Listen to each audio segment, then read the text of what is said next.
qu'il y a plein de gens qui ont trouvé, pour leur travail, mais aussi pour leur vie personnelle, une force dans Christophe. Tous les gens qui connaissent Christophe, ils découvrent rapidement en quoi il peut être attachant. Il a toujours su apaiser un petit peu nos états d'âme. C'est quelqu'un qui est très rassurant et qui est très à l'écoute en fait des agents, et tout du moins pour ce qui me concerne, j'ai toujours eu des très bons contacts et beaucoup de relations, que ce soit côté professionnel ou côté privé. On pouvait se confier à Christophe et je reconnais que c'était un appui supplémentaire dans le cadre du travail. Quand il n'est pas là, il manque. Donc son absence, elle est remarquée. Et quand il est là, c'est toujours le même. Toujours égal à lui-même. Et puis toujours là, rendre service. Son objectivité, sa joie de vivre, tout va bien. Il apaise n'importe quelle personne. J'ai jamais vu, depuis que je connais Christophe, depuis le lycée, j'ai jamais vu Christophe se faire du souci pour quelque chose. Il n'a pas d'obstacle, il n'y a rien qui va lui faire obstacle à Christophe. Il n'y a rien qui va le gêner, il n'y a rien qui va le déranger, il gère les situations. On a cette volonté, et mon fils c'est pareil. On a la volonté de gagner, d'aller jusqu'au bout. Ah oui, j'ai cette hargne, moi. Même maintenant, ouais, j'ai toujours eu, moi. C'est quelqu'un qui, à la base, n'est pas forcément super doué. Par contre, il a bossé comme un cinglé. Et c'est pour ça qu'on sait qu'on n'a pas ce petit avantage, ce petit don de la nature au départ. Et donc, ce petit don de la nature, il faut le compenser. Et on le compense justement par cette niaque peut-être hors du commun. Il a ce tempérament de battant, mais lorsqu'il choisit, il choisit un petit peu ses compétitions. Je ne vais pas dire que sur les Open, les Pro Tours, etc., il balance, non, il les joue pour gagner. Chris, pour moi, c'est un peu comme un deuxième papa, donc le fait de pouvoir un peu suivre la route que lui a tracée, c'est à la fois, ça me sert de guide et de borne dans ce que j'ai envie de faire, quoi. Rien que sa présence pour moi, comme on a construit énormément de choses ensemble, ça me suffit à être bien. Il est généreux, il est humain, il a un mental à toute épreuve. Donc voilà, Christophe, c'est vraiment maintenant une histoire d'amitié. Et moi, c'est pratiquement mon fils adoptif. Il reste quand même très terre à terre et il garde toujours ce sourire, que le résultat sportif soit positif ou négatif, il a toujours le sourire. Je dirais qu'il a un petit défaut, très têtu, Christophe. C'est-à-dire quand il a décidé quelque chose, c'est sans appel. Christophe Durand, quand il veut quelque chose, il l'a.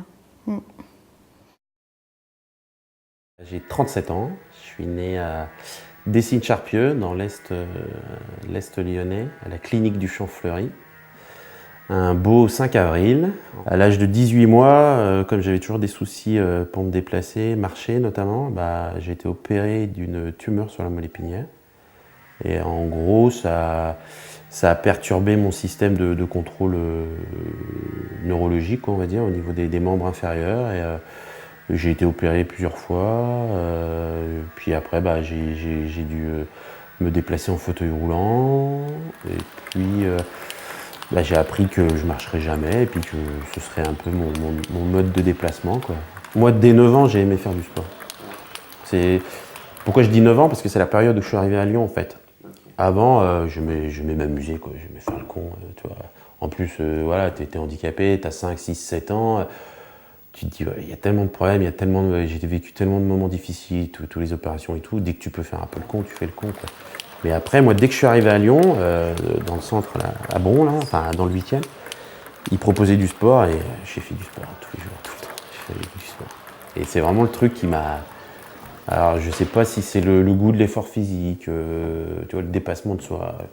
Puisque c'était pas forcément de la compète au départ, c'était plus d'avoir la caisse, quoi, d'avoir la forme. Et même, tu vois, après, ils avaient un terrain de basket, j'avais un ballon, je jouais tout seul, sans mes potes, puisque la plupart de mes potes à l'époque, ils n'étaient pas super sportifs. Moi, le premier sport que j'ai dû faire, ça devait être le basket et l'athlé, les deux en même temps, quoi. Non, après, mais j'ai à peu près, En fait, comme il y avait 2 profs de sport et que tu pouvais faire autant de sport que tu veux, moi j'y allais tous les jours et je faisais un peu tout. Alors, je fais du tir à l'arc, du tir à la carabine, du basket, de l'athlé et du ping-pong, quoi. Mais vraiment sans rechercher la performance, juste parce que faire du sport. Il avait un excellent niveau en basket, un excellent niveau en tir à l'arc à l'époque. Il hésitait pas mal entre plusieurs sports. Et c'est vrai que quand on en a parlé ultérieurement, il m'a dit que le fait qu'on se soit rencontrés, etc., c'est un peu ce qui a déclenché le fait qu'il ait choisi le tennis de table par rapport à d'autres sports où il aurait été certainement... il était déjà très bon et où il aurait été aussi excellent. Donc c'est sûr que ça a sûrement participé un peu parce que lui, il était dans le démarrage de la pratique. Moi, j'étais le meilleur joueur français à l'époque. Après les Jeux de Séoul, j'étais numéro 2 mondial. Le fait qu'on s'entraîne, je sais pas, assez rapidement, on s'est entraîné 2-3 fois par semaine ensemble. Ça a construit la relation. De faire du sport tous les jours, déjà, après, c'est limite une drogue, quoi. Tu te dis, tiens, si j'ai pas fait mon sport, ça va pas.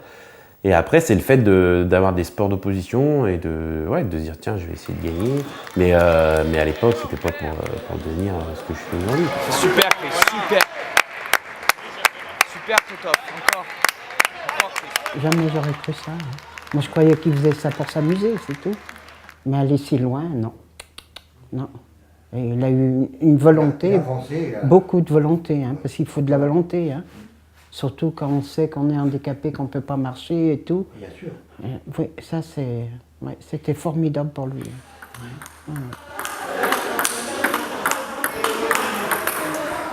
Ce qui nous a rapprochés dès le début, c'est le sport. Lui, il adorait le sport, moi j'adorais le sport, donc voilà.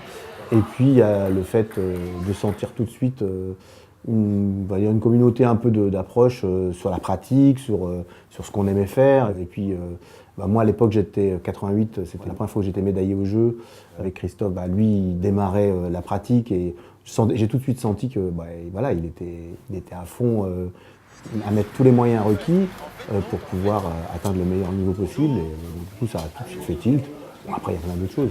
Il y a sa personnalité, la mienne, ça collait bien. On avait 12 ans d'écart, mais en même temps on avait l'impression que on se connaissait depuis toujours assez rapidement.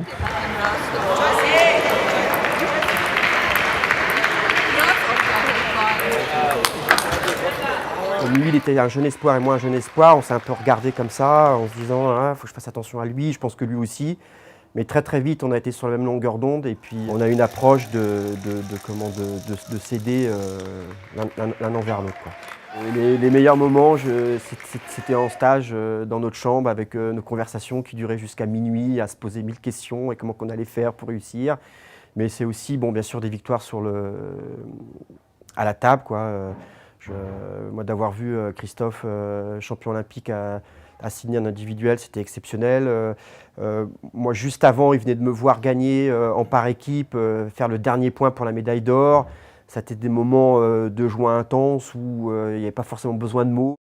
Moi, j'ai été en centre tout de suite, j'ai fait du sport tout de suite. Les gens avec qui j'étais, on a vu les photos là il n'y a pas longtemps, ils m'ont tout de suite communiqué la passion du sport et du dépassement de soi, mais pas forcément de la compète, un petit peu, mais pas beaucoup. Mais moi, comme j'étais un boulimique de sport, j'ai tout de suite, eu envie de faire de la compète et de me confronter. Après, Guy m'a vraiment tout de suite fait comprendre que, bien que j'étais pas le plus doué, il pensait que je pourrais y arriver. Et après, je dirais que c'est beaucoup un travail sur moi, en me disant, tiens, mais si lui il dit ça, le mec, t'as vu ce qu'il est, ce qu'il représente, ça doit être possible.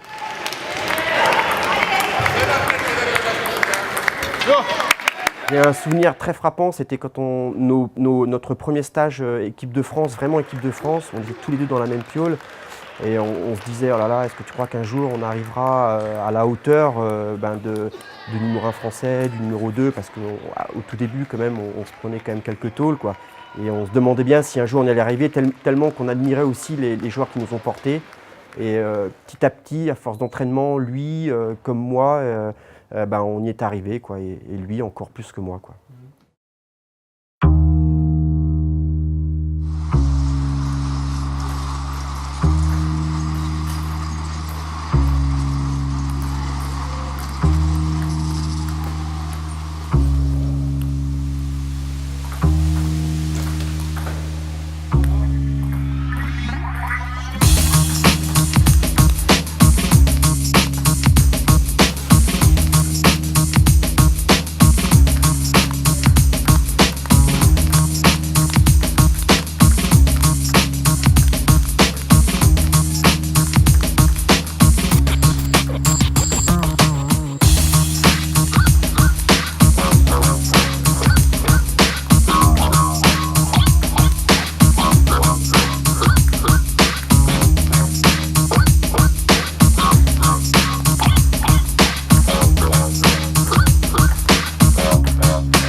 Ça a été aussi la période, 16 ans, où j'ai commencé à être détecté comme joueur potentiellement qui peut faire quelque chose au ping, quoi. Donc ça a été ma rencontre avec Guy Tisserand, qui était à l'époque le numéro 1 français, qui était déjà champion paralympique, tout ça. Donc, un mec comme ça qui te dit t'es pas doué, mais comme t'es pas con, tu peux y arriver.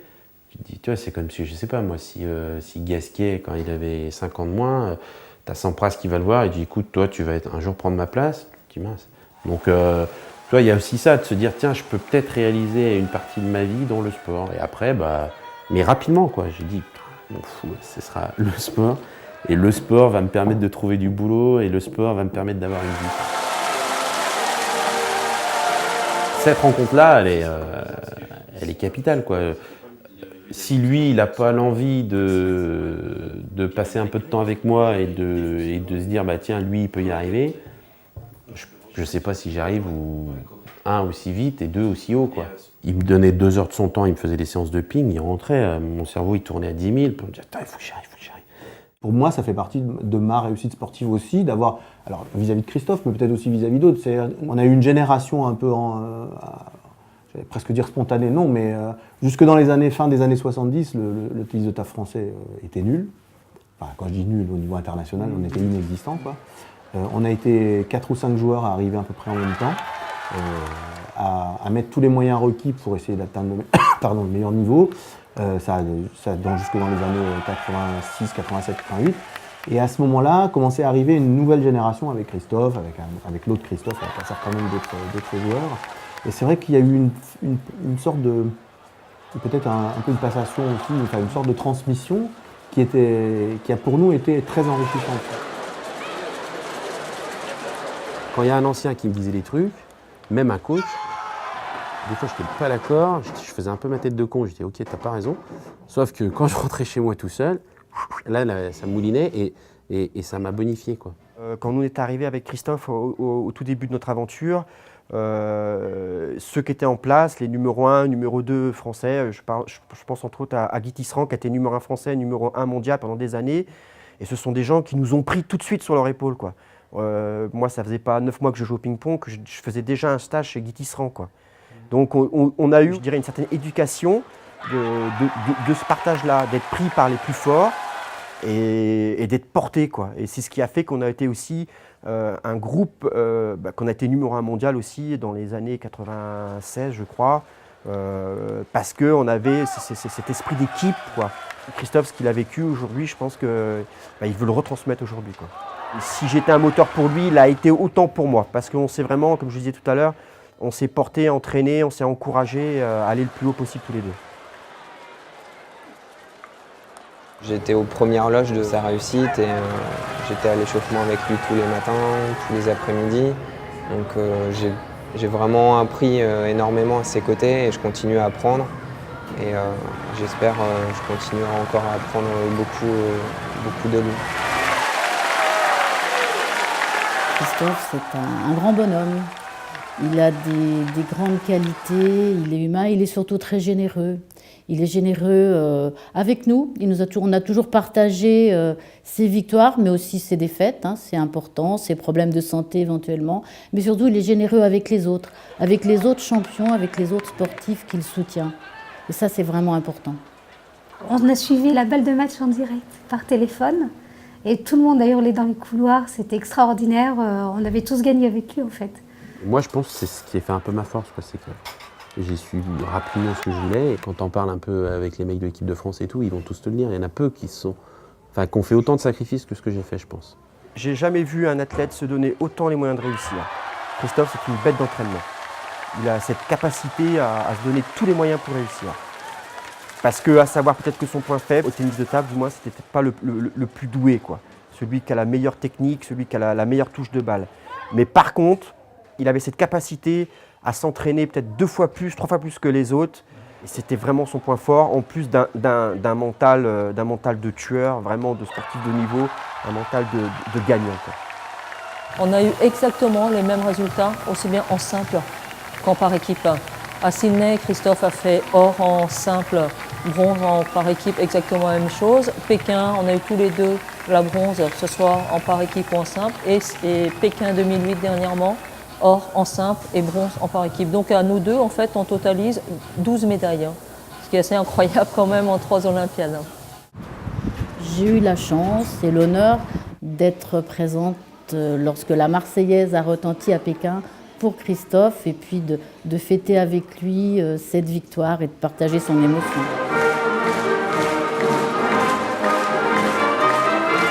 Ma mère, elle est super fière, mon père, enfin tout le monde est très fier. Ma sœur, pendant longtemps, elle avait des photos de moi sur son bureau, de tous mes exploits sportifs et tout. Après, c'est dur. Moi c'est un petit regret que j'ai, c'est que j'ai souvent gagné quand j'étais très loin, quoi. Et ma mère n'a jamais pu le vivre vraiment. Elle l'a vécu un peu en direct, mais pas vraiment bien, quoi. Ça m'aurait plu, par exemple, qu'à Athènes, elle puisse venir, mais elle avait des soucis de santé, elle n'a pas pu venir, même si j'ai pas gagné à Athènes, mais j'ai fait des médailles. Donc. C'est un peu ça. Après, ouais, mais je pense que ma mère, elle est super fière. Après, moi, ça me fait plaisir de se dire, je donne du bonheur aux gens en ayant fait ça. Et la petite anecdote que je voudrais rappeler, c'est qu'on avait fait brûler une bougie et on s'est toujours dit que ça avait sans doute influencé et influé pour qu'il gagne. Mais c'est vrai qu'on était à peu près 8 ou 10 dans le bureau et on était vraiment de tout cœur avec lui.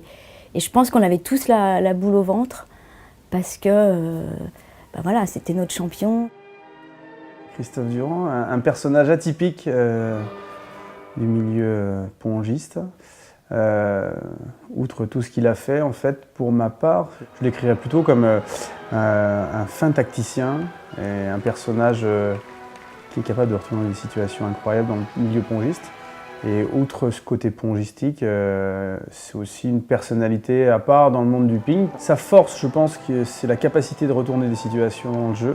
Si on parle du point de vue jeu, bien évidemment. Aujourd'hui, c'est un vrai pur tacticien.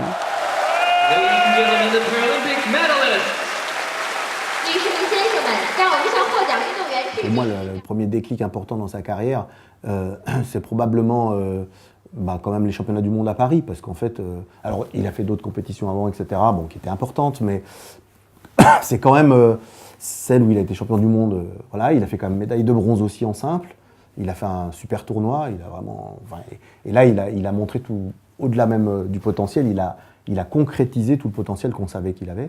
D'ailleurs ça s'est traduit assez rapidement parce que 2 ans après, il a fait les Jeux et il a été champion olympique.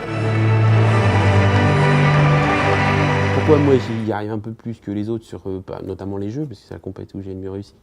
C'est parce que c'était mon objectif premier et à la rigueur, moi d'être champion du monde à l'époque, je m'en foutais. Après quand j'ai commencé à être bon, je m'en foutais moins, mais c'était vraiment les jeux. Et pourquoi les Jeux? Parce que pour moi, ça représente l'idéal du sport. Enfin à l'époque, c'était l'idéal du sport, même toujours. Et il n'y a que ça qui m'a motivé, quoi. Donc c'est vraiment l'aspect sportif. Et c'est peut-être ça qui a fait que ça a marché, quoi. Parce que du coup, je me rendais bien compte que quand je trichais avec le niveau de préparation, je trichais avec ce que j'étais au fond de moi. C'est non, tu vas pas y arriver, Chris. C'est évident, après, c'est un miracle des fois que ça passe. Mais... Moi, je pense que c'est plus ça. Après, sûrement que tu as une force de caractère pour mieux encaisser. Je le voyais au lycée jouer au ping-pong entre midi et 2 avec tout le monde. Voilà, pour moi, c'est l'image que j'avais de Christophe. Et je réalisais pas, en fait, que Christophe avait le palmarès qu'il avait. Il s'en vantait pas. Christophe a une approche du tennis de table un petit peu différente, enfin, il a eu un parcours différent, et passé dans les mains, par exemple, de Guy Tisserand, qui a été également champion paralympique en tennis de table, qui lui a, je pense, donné cette fibre, donné cette envie de se battre. Parce qu'un joueur comme Guy Tisserand, un point, c'était un point. Un point, ça ne se lâchait pas à aucun moment. Et je pense que Chris, il l'a peut-être eu par l'intermédiaire de Guy Tisserand. Je pense que sans ce mental, on n'arrivera pas au bout, parce qu'aller au bout d'une aventure paralympique, c'est le même parcours qu'une médaille olympique, c'est vraiment un fort mental, et c'est ça vraiment qui fait la différence au bout d'une table. Il faut vraiment se concentrer pour gagner. Et souvent, moi, je l'aborde en me disant, n'essaye pas de jouer tout farfadet, de tout vouloir rentrer, tout tester. Fais vraiment ce qui marche sur le gars, parce qu'on se connaît tous bien. Et même, tu sais, si tu sors du match et que tu n'as pas le sentiment d'avoir bien joué, c'est pas grave, quoi. Il faut gagner ce match-là.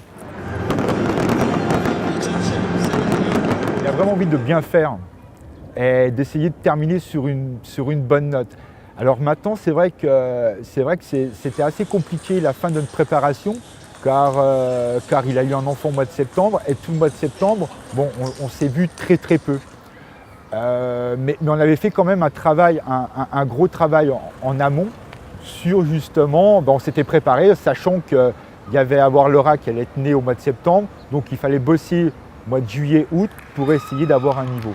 J'ai mis l'optique sur le plaisir, c'est-à-dire essaye de prendre du plaisir à jouer. C'est ta dernière compétition, profite du moment.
Je pense qu'une naissance d'un enfant, c'est quelque chose de tellement fort, on ne peut pas le laisser de côté. Je dirais depuis la naissance de Laura, c'est déjà Laura, c'est déjà sa famille, et après c'est le tennis de table.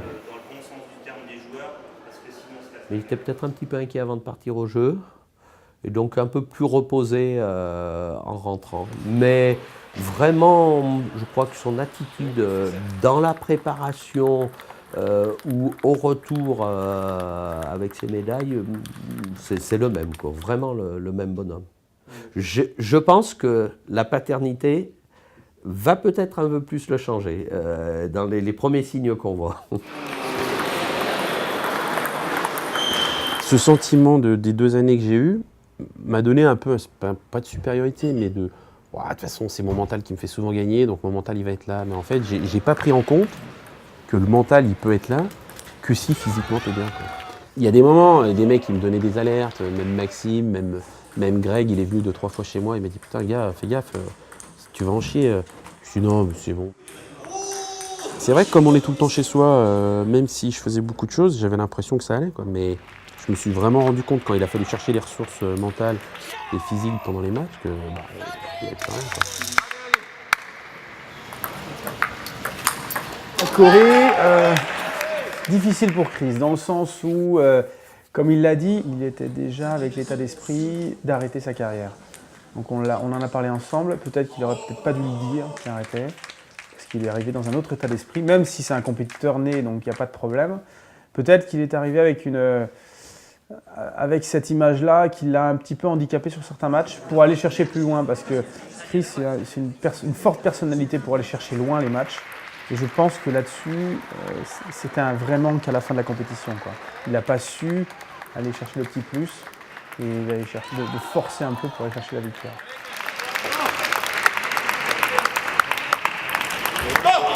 Il n'a pas non plus mal joué, c'est ça qu'il faut relativiser, hein. Il aurait mal joué s'il avait tout perdu ses matchs, hein. Il n'a pas mal joué du tout, hein. Il n'a pas le petit plus qui fait qu'il a gagné 2 titres paralympiques, il ne l'a pas eu à ce moment-là de la compétition.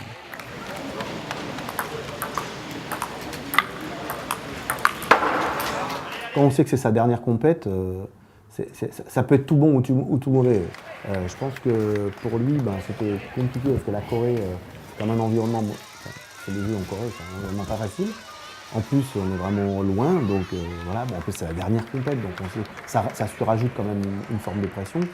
En plus, accessoirement, peut-être principalement plutôt, il vient d'avoir un bébé. Enfin voilà, il y a d'autres préoccupations, il y a d'autres priorités aussi qui rentrent en ligne de compte. Et puis bon, la compétition, c'est tellement aléatoire, il suffit de pas grand-chose. Hein, pour qu'on se sente soit indestructible, soit très très faible. Il suffit peut-être du premier match qu'on rate ou qu'on réussit, et ça nous met dans une dynamique négative ou positive. C'est difficile d'avoir des explications très rationnelles sur tout ça, mais je pense que tous les facteurs ont fait que c'était pas évident. Il a sûrement espéré finir mieux, mais bon, il a fait tellement d'autres choses que voilà, c'est pas si grave, quoi. Le connaissant vraiment, il aurait vraiment aimé offrir une médaille à ses coéquipiers par équipe. Pour lui, c'est aussi un point important. Le simple, c'est une compétition, le par équipe, c'est une compétition. Et en plus, c'est un par équipe avec 2 de ses meilleurs amis. Et il a vraiment envie de leur offrir des médailles, comme on dit. Et il n'a pas réussi. Donc je pense que ça, c'est peut-être que pour lui, même s'il ne l'a pas vraiment dit, c'est un petit point qui va rester dans son esprit. Surtout qu'il avait des coéquipiers qui étaient assez forts sur cette compétition. Donc ils n'ont pas réussi à aller au bout de leurs envies. C'est sûr que si j'avais eu un bébé avant, j'aurais pas fait la même prépa. Parce que c'est vrai qu'on ne se rend pas compte, mais c'est vraiment quelque chose de... Émotionnellement, on lâche beaucoup au niveau de la fatigue, et à mon avis, c'est ce qu'il a fait. Et ça me conforte un peu, parce que je me dis que... Enfin, j'aurais perdu que des balaises en jouant super bien. Je me serais dit, voilà, les mecs ont été meilleurs que moi, il n'y a pas à dire. On a fait un match à l'arrache, le mec a mieux géré 2-3 points. Mais là, j'ai perdu que les mecs que je perds quasiment jamais, quoi.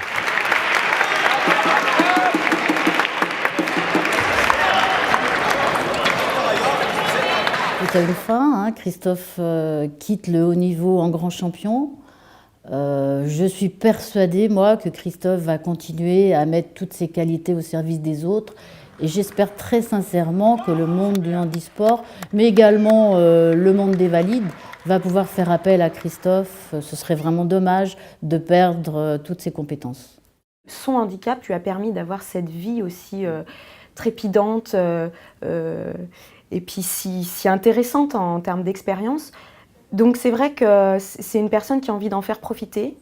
Et je pense que cette fin de carrière, c'est une opportunité aussi pour lui de faire découvrir on va dire, sa carrière, mais en même temps toutes les opportunités que ces jeunes ils ont aussi. Que le handicap, c'est pas une fin en soi et qu'on peut aussi aller beaucoup plus loin dans la vie, quoi.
Moi, je vais essayer de rentrer dans le staff de l'équipe de France, mais ça, c'est plus pour les mecs qui sont déjà là.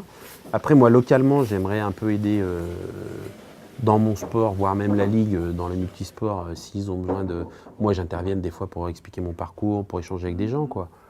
Mais là, après, c'est pareil, c'est monter un réseau pour que les gens sachent que tu existes, que tu es prêt à le faire. Moi, j'adore ça. Dans une démarche d'avoir quelqu'un à emmener vers le haut niveau, il faut une structure financière qui soit autonome. Je pense qu'il a vraiment bien fait de s'arrêter ici, parce qu'il a donné beaucoup, il s'est entraîné beaucoup et sa vie, voilà, il a envie de passer peut-être à autre chose.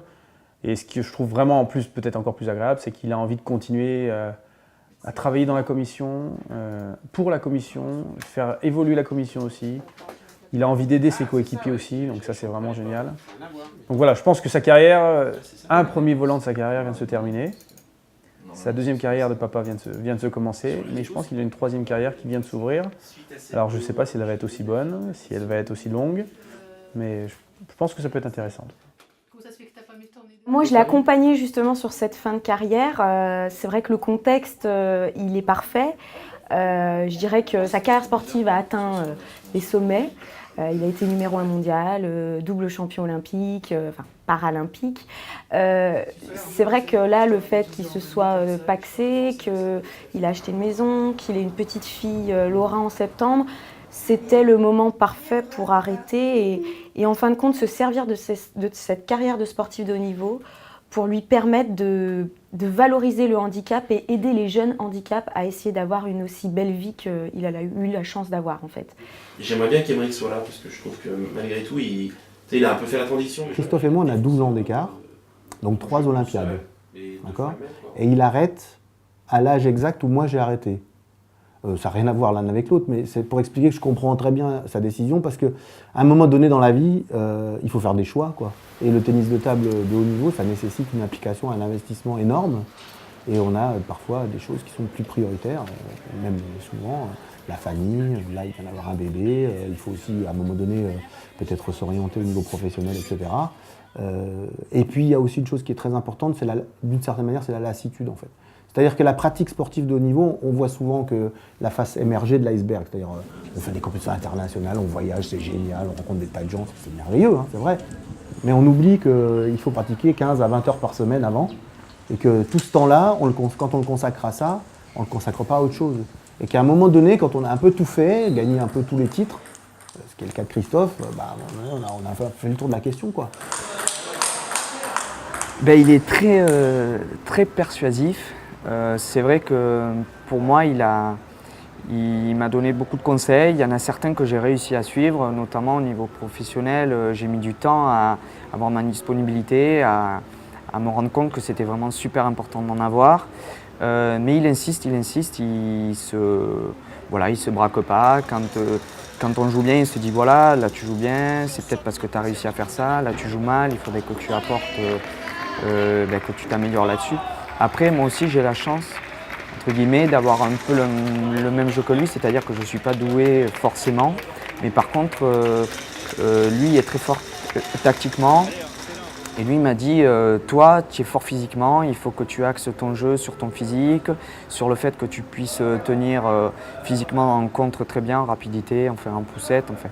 Il a su aiguiller mon jeu et me dire les points sur lesquels il fallait que je travaille. Donc ça va être un gros manque dans l'équipe par son expérience et peut-être qu'il sera encore parmi nous avec d'autres fonctions et ça serait que du bonheur peut-être. Je vois très bien là, Christophe dans les années à venir, pourquoi pas entraîner l'équipe de France. Ouais. Il a cette faculté, il aime ça, c'est un passionné, il aime l'équipe de France de tennis de table. Et il aime partager ça. En plus, il a une expérience très importante. Il a été quand même 2 fois champion olympique.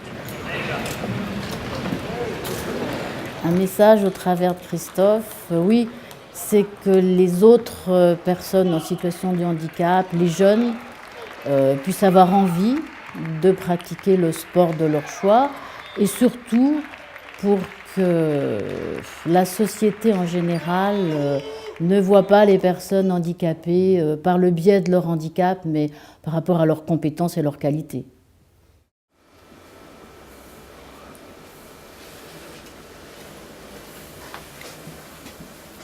On avait beaucoup entendu parler, par Guy Tisserand d'ailleurs aussi, avec qui on avait vraiment des affinités, mais on sent que c'est un battant.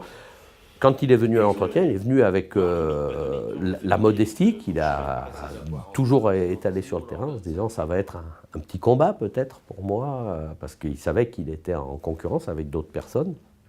Et il a fait son match ce jour-là, il a gagné, quoi. Quand j'ai vu les différents CV, et encore plus après le premier entretien, parce que je ne l'avais jamais rencontré en tant que sportif, je l'ai rencontré en tant que candidat à un recrutement chez nous, j'ai su tout de suite que ça collerait vraiment humainement. et que même sans trop adapter le poste, on allait trouver quelqu'un d'efficace quasiment immédiatement. Sa vision du handicap lui permet aussi d'avoir des relations avec la Ligue handisport, avec pas mal de personnes du milieu. Donc c'est vrai que ça apporte pas mal de valeurs, les valeurs du sport de haut niveau, les principes, tout ça. Ça coïncide pas mal avec la mentalité de son poste.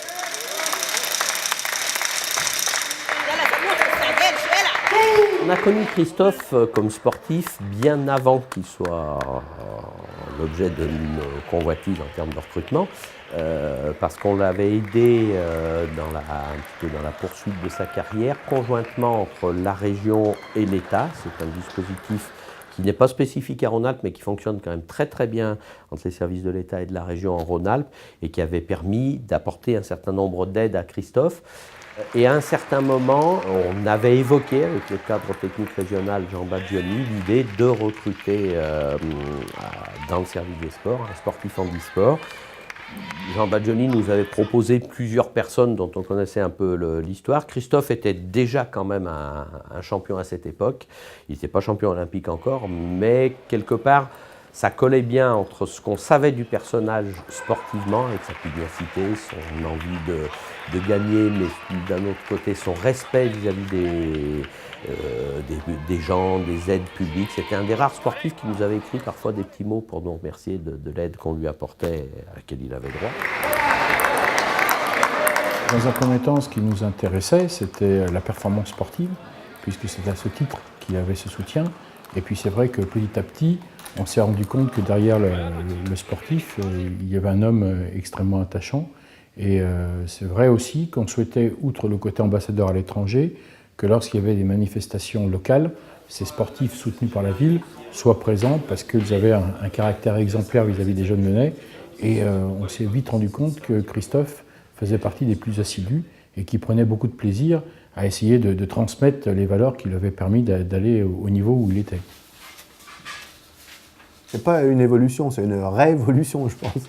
C'est-à-dire qu'à l'époque où moi je pratiquais, les aides financières, les aménagements d'horaires, tout ça, c'était quasiment inexistant. Alors moi j'ai eu de la chance parce que j'étais dans une entreprise qui m'a quand même un petit peu aidé, mais c'était sans commune mesure avec aujourd'hui. Les choses ont énormément évolué. Il y a une progression de 700% de soutien financier entre 2001 et 2010. Je ne pense pas que le taux de la vie a augmenté autant, parce que c'était une de nos priorités et qu'on se rendait compte de deux choses. C'est qu'il fallait aider le handisport financièrement, mais aussi structurellement, parce que c'est vrai qu'aujourd'hui, les bénévoles se font de plus en plus rares, et que ce soit le président Jean Debié pour Handisport Lyonnais ou d'autres, ils ont vraiment besoin, pour continuer à être présents, de se sentir épaulés et soutenus. Et c'est ce que la ville de Lyon a fait depuis 2001. Donc ici, les partenaires du handisport depuis maintenant plus de 15 ans. Nous sommes partenaires du monde du handicap en général. On soutient beaucoup d'établissements, la construction, la rénovation. Et puis handisport depuis l'apparition dans la vie d'Apicile de Guy Tisserand. En 1995, il préparait les Jeux de l'Atlanta. Et puis ensuite, en 1998, il nous a présenté Christophe, qui était son partenaire. Et puis ensuite, la Dream Team Apicile a prospéré, puisqu'on a maintenant 7 sportifs, pratiquement tous de haut niveau. Moi, j'avais la certitude que Christophe n'était pas là pour prendre un emploi de complaisance, et on n'avait pas les moyens de le lui offrir, mais qu'il allait remplir au minimum ses missions. Et ce qui a été complètement le cas. Christophe travaille à mi-temps grâce à la convention d'insertion professionnelle. D'abord, l'autre mi-temps est complété par une personne extrêmement efficace. Mais j'allais dire que Christophe, à la sortie de son mi-temps, c'est quasiment un temps plein qu'il a fait, tant il va au fond des dossiers, tant il a apporté des initiatives. Il ne s'est pas contenté de venir entre 2 entraînements ou 2 tournois. C'est un vrai métier pour lui. J'ai rapidement vu que derrière cette personnalité, il y avait beaucoup d'humanité, mais une humanité intelligente, une humanité qui était là pour montrer que dans la vie, malgré les vicissitudes, malgré les difficultés qu'on peut avoir, on peut toujours s'en sortir et puis aller au plus haut. Et c'est une formidable énergie Christophe, surtout quand il rentre en phase de compétition, est un homme extrêmement attachant. En tout cas, ce que nous a appris Christophe, c'est qu'on accepte son handicap. Par contre, on n'accepte pas d'être traité différemment de quelqu'un de valide à cause de son handicap. Il faut que les politiques publiques fassent tout pour. Et ça c'est vraiment le message. Je crois qu'il n'a pas eu besoin d'inciter beaucoup auprès de nos élus pour que ça passe très bien. Mais il l'a fait avec une grande fermeté, mais une grande souplesse. Avec certains partenaires, avec certains décideurs, de dire tiens, on vient en réunion avec Christophe Durand, et quelque part ça donnait plus de poids que tout notre discours ou toutes les subventions qu'on pouvait amener.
C'est un mélange d'émotions, parce que je suis très heureux d'arrêter, et plein de gens vont dire que je suis taré, mais c'est vrai, parce que je vais avoir du temps pour ma famille, ma copine, ma fille, avoir du temps pour ma famille, ma vraie famille, ma mère, mon frère et ma sœur, tout ça, et puis pour faire autre chose, des amis, la vie sociale, mon boulot aussi, un petit peu plus, et en même temps, ça va me manquer énormément. Là, il gère toutes les situations calmement, il est apaisé et je pense que c'est le fait qu'il va être papa. Mais ça lui fait quelque chose, enfin, il commence à réaliser que c'est la fin de sa carrière. Je pense que c'est bien parce que vraiment il a un parcours exceptionnel, des victoires exceptionnelles. Je pense qu'il arrête au bon moment. Ça va lui éviter certainement de vivre des déceptions, des désillusions quand on pousse trop loin. En plus, il vient d'avoir une petite fille, donc c'est merveilleux. Il faut qu'il fasse aussi son parcours, un autre parcours que sportif de haut niveau, partir tout le temps, s'entraîner tout le temps. Je crois que maintenant, il faut qu'il se donne pour lui, pour son métier, pour sa famille. Donc je pense que c'est le bon moment pour partir. Maintenant, il a plus envie de s'investir, oui, au niveau professionnel. C'est pareil, c'est dû peut-être à l'âge, où on veut passer à autre chose. Et c'est vrai que le fait d'arrêter le ping-pong, pour lui, ça va lui permettre de s'investir encore plus dans son travail. Il en a envie. C'est bien d'arrêter quand on est en haut, c'est jamais très bon pour n'importe quel sportif de se sentir un petit peu affaibli, de commencer à perdre des matchs. Je pense peut-être qu'en plus pour une personne handicapée, ça a un écho encore plus important que chez un sportif valide, donc c'est pas la peine de risquer le diable. Par ailleurs, Christophe a eu quelques événements familiaux qui, à mon avis, sont encore plus importants que le sport de haut niveau ou que notre métier de bon niveau. Et il faut qu'il vive ça. Et quelque part, ça, il ne le revivra pas. Il a vécu des Jeux Olympiques, il a vécu des belles réussites professionnelles. Maintenant, une réussite familiale, ça se contourne pas. Je dis c'est un bien pour sa femme Karine. Et puis comme maintenant ils ont le petit, Laura, voilà, il est comme moi un peu, hein, resté en famille, tout le temps en famille, que pendant des années il n'était jamais là. Comme la région soutient beaucoup le mouvement rhône-alpin handisport, moi je me suis un peu plus intéressé. De par quelques connexions que j'ai avec mon ancien mentor Guy Tisserand, je suis aussi pas mal connecté avec le monde de l'insertion des handicapés. Moi j'ai vraiment le projet, parce que ça me botte, mais depuis que je joue au ping, ça me botte, d'être coach, mais j'aimerais bien être coach de l'équipe de France, parce que si on regarde mon palmarès, j'ai gagné 2 fois la compète la plus difficile à gagner, mais la plus difficile, pas forcément sportivement, mais plus de tout l'environnement qu'il y a. Donc je sais que je dois avoir un truc que certains n'ont pas, parce qu'il y en a qui courent après une médaille dans cette compète-là, et j'aimerais le faire partager. Je ne me fais pas de soucis pour le Christophe, salarié de n'importe quelle administration ou entreprise. Le seul souci que je me fais, c'est que peut-être un jour, pour différentes raisons, il souhaitera nous quitter, notre direction, pour aller vers d'autres projets de carrière. Et dans ce cas-là, ça sera très bien pour lui, un peu moins bien pour nous, mais ça sera bien pour lui. Le temps n'a pas de prise sur lui, et ça, c'est aussi une de ses grandes qualités. En 10 ans de partenariat, même si j'aime pas ce terme, parce que ce partenariat serait un côté administratif, alors que nous, on a plutôt une relation humaine très forte, et on aura encore une relation humaine. Et c'est vrai que Christophe, la ville de Lyon, sera à même de travailler avec lui, parce qu'il a des valeurs qui ne le quitteront jamais. C'est qu'il n'est pas tout seul et qu'il y a énormément de gens qui sont derrière lui, qui le soutiennent, et il a beaucoup de respect pour toutes ces personnes. Moi, ce que je souhaite à Chris, des conseils, je pense pas, parce qu'on fonctionne un peu de la même façon. Chris, c'est un gagneur, c'est un mec super sympa, il sait ce qu'il veut, il se donne les moyens d'y arriver. Des conseils à Chris, non. Le seul regret, c'est que j'aurais souhaité qu'il aille justement au Jeu de Londres. Et voilà, faire encore un bout de chemin ensemble. Mais bon, Chris, maintenant, il a sa famille qui est là, la petite Laura est née, donc voilà, quoi. Il a fait un choix, je le respecte tout à fait, et je lui souhaite d'ailleurs beaucoup de bonheur dans sa nouvelle vie. Le handicap, oui, ça fait partie de sa vie, mais il veut aussi voir le monde comme tout le monde, comme une personne valide. Il veut gravir des montagnes, il veut voir avec les yeux de tout le monde.